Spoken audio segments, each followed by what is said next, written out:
Hey everyone, and welcome to Gems with Genesis Amaris Kemp.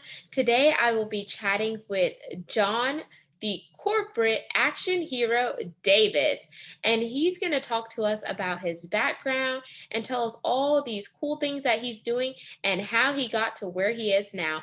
Welcome, John. Well, thank you for having me. I'm really excited to talk to you. I'm looking forward to sharing the story and see if we can help some people awaken their interaction heroes. Awesome. So I know a little bit about your back end story, but my audience and followers do not. So can you start off by telling us why you call yourself the corporate action hero? That's a great question. The word action means create motion, start momentum, or to do something. The word hero is someone who achieves extraordinary results in service of others. And so the word action hero means someone who is doing things to achieve extraordinary results in service of others. Now, how did I fall into the words action hero originally? Was I wanted to be a stunt man. I wanted to be a fight director. I wanted to do a very physical job for my life and career. And after a traumatic back injury, I found ways of hacking through my fear responses. And then I went on to become a stuntman, a fight director, and a lot of various other very physical things. And eventually, what I found was that I was helping people break through barriers in their life. So I wanted to find a way to still do the comedy and the whips and the nunchucks and all the cool things I was doing as a stuntman and a comedy guy, but I also wanted to be able to help people. So I created the corporate action hero so that I could go into organizations and help people awaken their inner action hero, break through their barriers, and let go of their self-defeating talk. So would you say it was your accident that pushed you into the corporate action hero? Because had the accident not happened, would you be where you are right now? Yeah, the that it's funny. It was a traumatic time in my life, but it was also the greatest time in my life because after that, let me just tell you a little bit about the accident so your audience can share a little bit, hear a little bit about that. I was well on the way to becoming a stunt man and a fight director, and was on my way to getting a black belt in Taekwondo, and was very much a very physical person. When somebody asked me to help him unload a van that was filled with 80-pound boxes of clay, and I went out to his house, and I was like, in those days, I had long hair that looked like Fabio, and I was all big and buff and muscular. Now I'm round and Telly Savalas like, so I get that dome head there. But so back then, it was when he said to help me unload my van that was full of these heavy boxes. I was thinking it was just another workout. And so I got out to his house. I climbed up in there. I picked up the very first box and I turned to set it outside of the van, and my spine broke in two and I collapsed. And when it broke in two, they had to haul me to the hospital. The doctor says, Mr. Davis, you have a condition known as spina bifida occulta. Basically, what that means is three vertebrae right above my pelvis never formed properly at birth. And with the extra 80 pounds and the twisting action, I literally broke my spine in half. Um, he then told me that I would never become a stuntman or a fight director. He said I may never walk again. He said, and even if you do walk, you'll never have a physical career. You'll have to have a sedentary job. He was pretty much telling me that if I was got to a point where I would spend a lot of time in a wheelchair anyway. And well, while I was there, a buddy of mine gave me a book called The Tao of Jeet Kune Do by Bruce Lee, and in there I found a whole bunch of just really profound insights about how to leverage your present moment and how to stay flexible in times of adversity. And as I started just deciding that I was going to create my own experience and not take what the doctor was telling me as Mhm. what I had to believe, I shifted my belief structure and the actions I was taking in the present moment to I am going to be a stuntman. I am going to be a fight director. And by then leveraging that moment and starting to work my way to coming back, I eventually went on to do over 4,000 live comedy sword fighting stunt shows all over the world, including the front lines of both Iraq and Afghanistan on 6 USO tours. I worked in Hollywood. I worked with movie stars. I've climbed Machu Picchu. I climbed Mount Sinai. I've been to 30 countries around the globe. I've done everything I have ever wanted to ever since because I knew I could. And I knew that because I had this ability to just say, I get to create my experience and not let somebody else dictate to me what my experience is going to be, that I can create anything I want. And I have ever since. And now what I do is I teach people how to do that. And I love that. And I just kind of want to pause there for a minute to just let the listeners take that in, because it's incredible. Because the doctors told John one thing, but he believed so much in himself that he did not allow what the doctors were dictating him to be his limitations. He saw past the limitations and he said, you know what? I am going to be a stuntman. I am going to do this. I am. So he had his own I am statements, and those I am statements turned into confidence. That confidence led him to breaking barriers and limitations. And it probably left the doctors and nurses in awe and amazement, because they didn't believe in you, but you believed in yourself and you achieved what you achieved because you took that responsibility in defying the odds and saying, you know what, I could either accept this or I could say no, thank you, and work to get better. And so, wow, the first time I heard your story during the pre-call, it was amazing. But now this time it was phenomenal because it hits differently every time you shared it. Well, let me tap into what you said, because you said something perfect and you said it multiple times. You said, I am this, I am, right? I'm a very spiritual person, but my spirituality is not based in any one religion's thought. I study all spirituality and I find truth in all of it.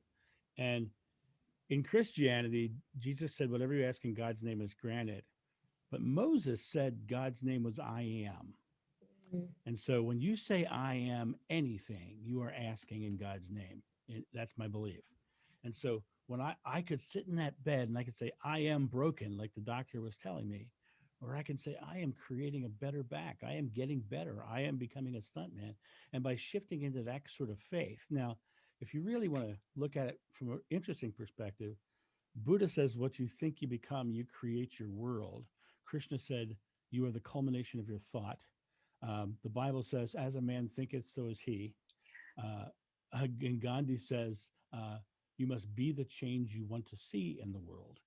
And so everything that they're all saying is the same thing. We get to create just through our belief and our desires and our goals, and God, universe, whatever you want to call it in your particular faith, is giving it to you for what you ask. Asking it is given is what was promised. So for me, lying in that bed, I had to take my I am moments, my present moments, because I am is not I will be or I was. It's I am, right? So I Yeah. had to take my I am moments and take certain things out of those moments. And some of the things I took out of those moments was certain words. I know don't say wanting, needing, hoping, or trying any longer, because none of them are present moment active. I am living, I am enjoying, I am creating, I am healing. I am Mm. healed is very different from I am wanting, I am needing, I am hoping, I am trying, because they're just not active. They're not creating anything. In fact, they are stating the belief, they're stating with faith the idea that you don't have it right now, or you're not getting it right now because you're Mm. in want. So let's make that an action, a call to action, listeners and followers. Let's take out I am. Instead of saying I am needing, hoping, and trying, just say I am this, this, and this, Right. versus just putting those other things there. Because if you're trying, then you may not achieve it. If you're hoping it, it's a thought, but are you manifesting it? And I am wanting, you want to do it, but if you're not taking actions, then you may not get there. So I love how you stated that, John, and that was like a call to action to me. So, and I'm going to put it as a call to action for the listeners and the followers. So, That's great. Yeah, I'll tell you what. You will not find you not really understand how much this can change your life until you do it, and because your present moment actions change everything. Even if you just look at the things you say about your life, sometimes the things that we believe are masked in other things. For instance, my grandparents went through the depression, so my parents had a lack mentality. So they would say things about, well, money doesn't grow on trees, right? Well, that's the belief that I don't have money, or I can't, money's hard to get, right? Once I changed my thoughts around money, money started coming like crazy. Money Mm. changed. Everything changed in my life when I started deciding to believe something new. And that's the key to everything. Take your present moment and find out what you believe about it, and then change what you believe about it to something you want to believe, something you are creating. And next thing you know, you'll start to see it coming into your life. I love that because I do feel like there are people out there who they are conditioned to the product of their environment, and who they surround themselves with is who they become. And if they keep listening to certain things, if certain things are entering their ear gate and they're watching certain things and it's allowing them to mimic those things. But I like how you stated that you change your relationship with money. And whenever you change your relationship with money, I think that's beneficial because someone may have seen poverty all their life and they want to achieve, abundance and prosperity, but they may not know how to get there because it hasn't been taught to them. So what would you say to a person that is in that current statement right now? What Well, about how to break out of that cycle. Yes. Okay. Well, the first thing you have to realize is that everything you're saying that's negative is because of subconscious belief. It's the Mhm. thing, it's the thoughts behind you, the experiences you've had. And sometimes they're not even your experience. Sometimes they're what has been told to you by parents or friends or, but those are things that are stacked in your subconscious mind. Now, what is the subconscious mind? The subconscious mind first of all, it has two jobs to work with you. But I'll tell you the first part of the subconscious mind, it's a stack of present moment memories and experiences that give you a subconscious belief, but it is pictures of a space and time of your present moment. So if you make your present moment negative or in lack, it's getting stacked in your subconscious mind. The other thing that happens back there in your subconscious mind is when you focus on something, your subconscious mind will show you how to get it. And it's for instance, I am a person who loves Jeeps. So I see Jeeps everywhere. I've had a bunch of them in my lifetime. I've got one in my garage right now. Right? I love Jeeps. I drive down the road. I see every Jeep on the road. I see every Jeep in every driveway around the corner. Sometimes I'll catch the front of a Jeep sticking out from behind a house. I see Jeeps because my conscious mind is very focused on Jeeps. So I see Jeeps. So your subconscious mind, the two jobs it has is one, to store the memories and to give you that subconscious belief, and two, to show you what you're focused on. Here's the bad cycle though. If you're focused negatively here on lack, you're stacking lack belief in your subconscious mind. But because you're focused here, your subconscious mind up here is showing you lack, right? You have to literally get very present, get very, very present and decide I am seeing abundance. I am seeing wealth. I am seeing money. I am seeing a joyful experience and a joyful relationship with money, and stay there. Because what happens is you stack one moment in your subconscious mind that's positive about money. Then you stack another one, then you stack another one, and you basically push out all that stuff and you create new subconscious belief. Now, the cool part really is because you consciously focus on something good, now your subconscious mind is showing you things, right? So now you're creating a never ending treadmill of positivity and abundance. But it Mm. all depends on you staying right here and staying very present. In the Bible, they say, be born again. That means set down your past and start over. Wipe the slate clean and move forward.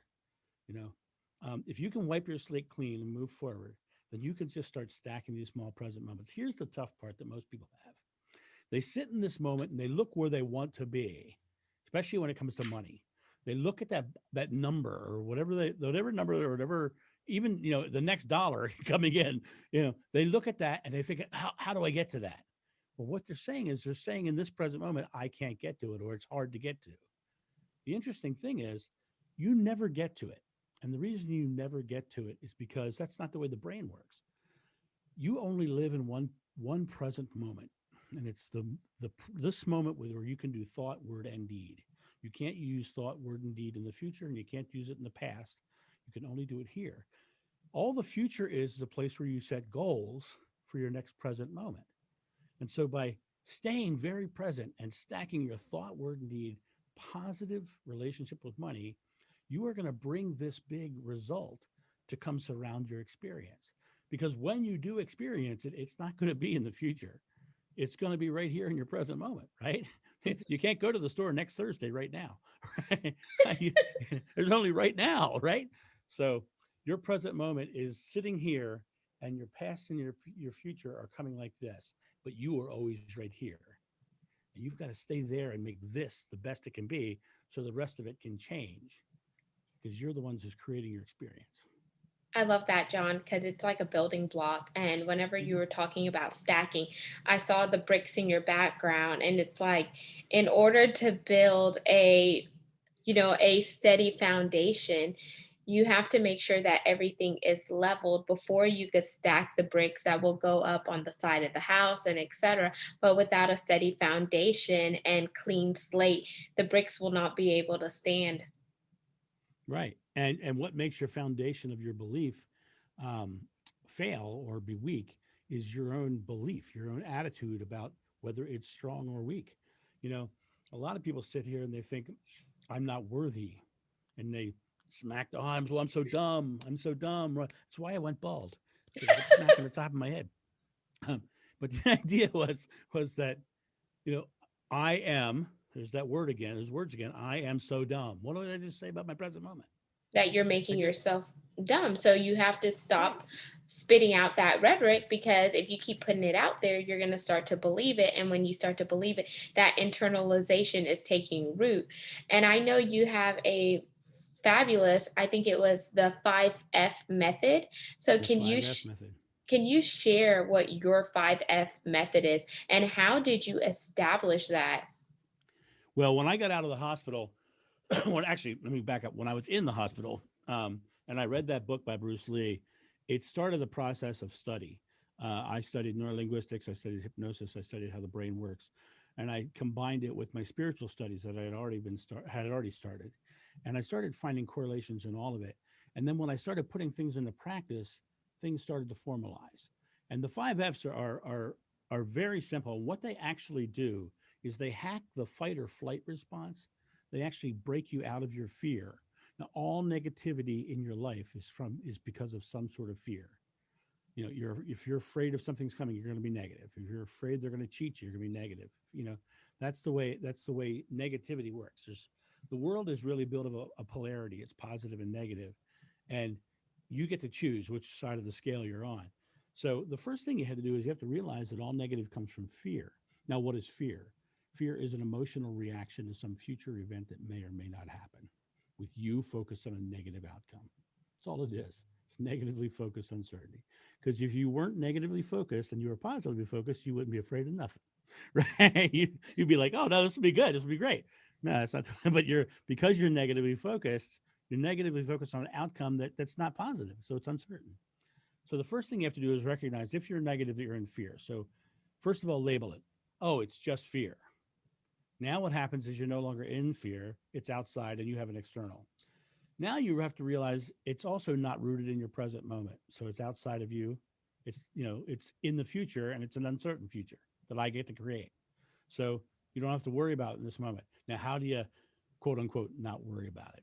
Well, we have a natural physical response to fear. And that is, if you've ever watched those National Geographic shows on TV, Yeah. okay, every episode has a doomed gazelle. You know that, right? Right, right. That gazelle's out there eating grass in the field. Then all of a sudden, the lion hits the field. The first thing the gazelle does is go and gasp for air. Yep. Out of Right, fear. right. And if you're a parent and you've ever seen your kid almost fall down the flight of stairs or something, you go, you gasp for air. It's the Yeah. same exact thing, right? Right, exactly.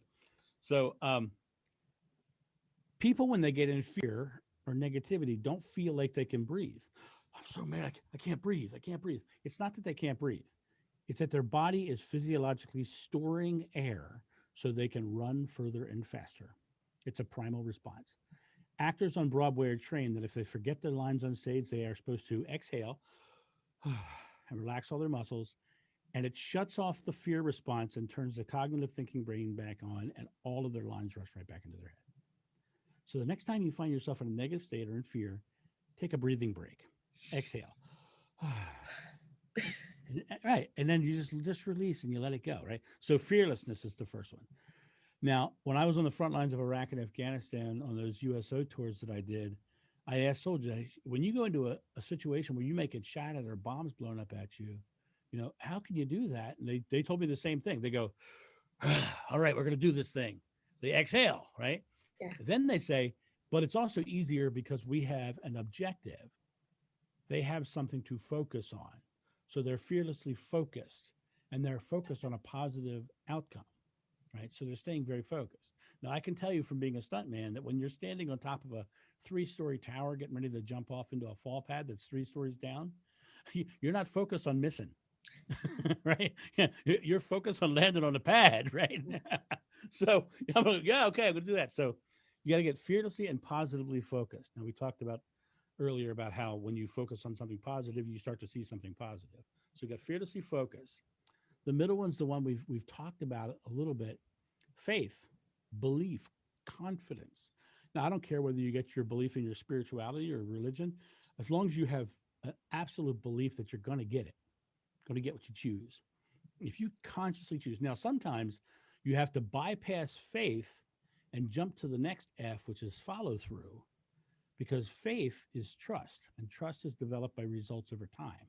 So if you can get into just getting started and just start to stack present moment memories and create small little tiny successes, now you're going to start to build the faith that you can succeed. And the more you stack these little things, your faith will build and build as you go. But if you can take the leap of faith and just say, okay, I'm going to believe it. If you have that kind of faith, then you can achieve even quicker, right?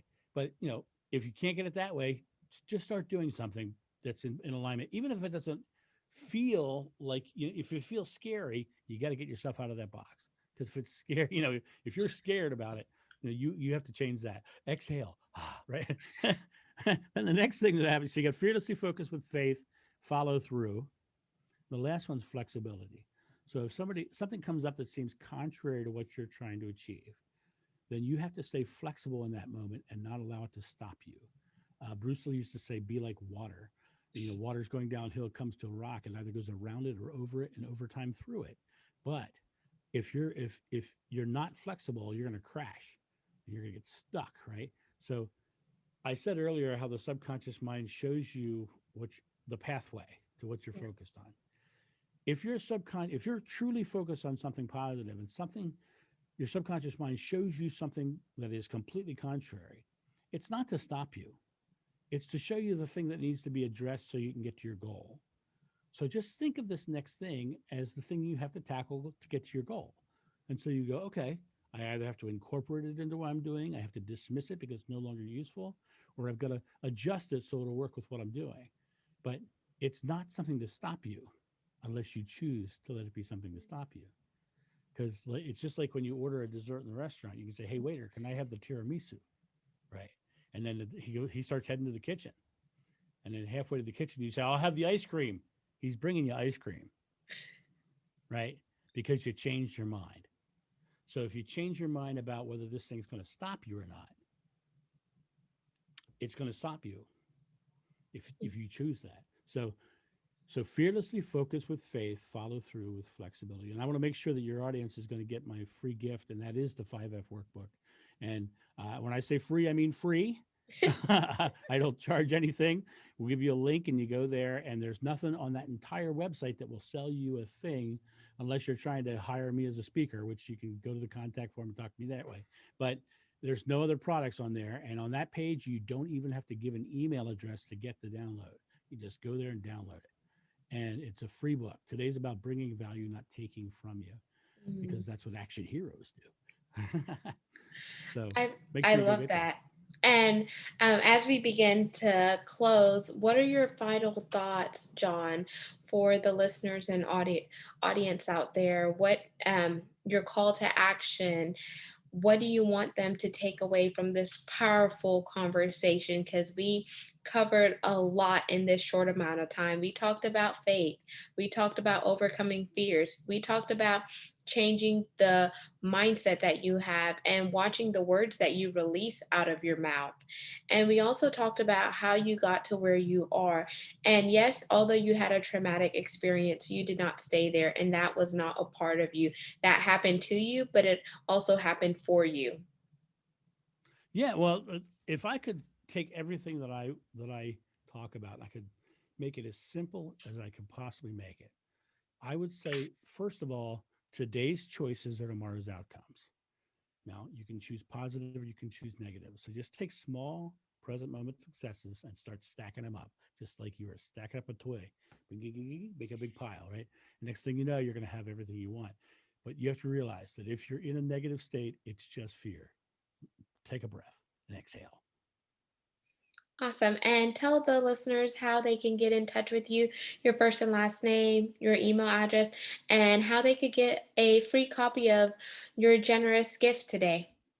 Okay, so what I want you to do is my name is John Davis. You can contact me through my website on my contact form. That's the best way to get a hold of me. It'll drop into one of my many emails, so don't worry about that. Um, if you go on that website, you're going to find that I also have a daily vlog I put out, and that website is corporateactionhero.com. And if you want the gift, you actually have to go to the link for the gift, which is corporateactionhero.com/gift. All right, and that's how you find that. You'll also find on there that I have a podcast called the Interaction Hero Podcast. And if you get really sneaky and you want to hear about my spiritual side, I also have another podcast out there called Spirit Cafe Podcast, but that's not listed on my corporate site. So you can find that out there as well. But yeah, if you go to corporateactionhero.com, you can find my Facebook, my LinkedIn, my Twitter is all on there. Awesome. Thank you so much. Once again, listeners of Gems with Genesis Amaris Kemp, we just had the pleasure to sit down and chat with John, the corporate action hero Davis. And until we chat next time, peace, love, and blessings.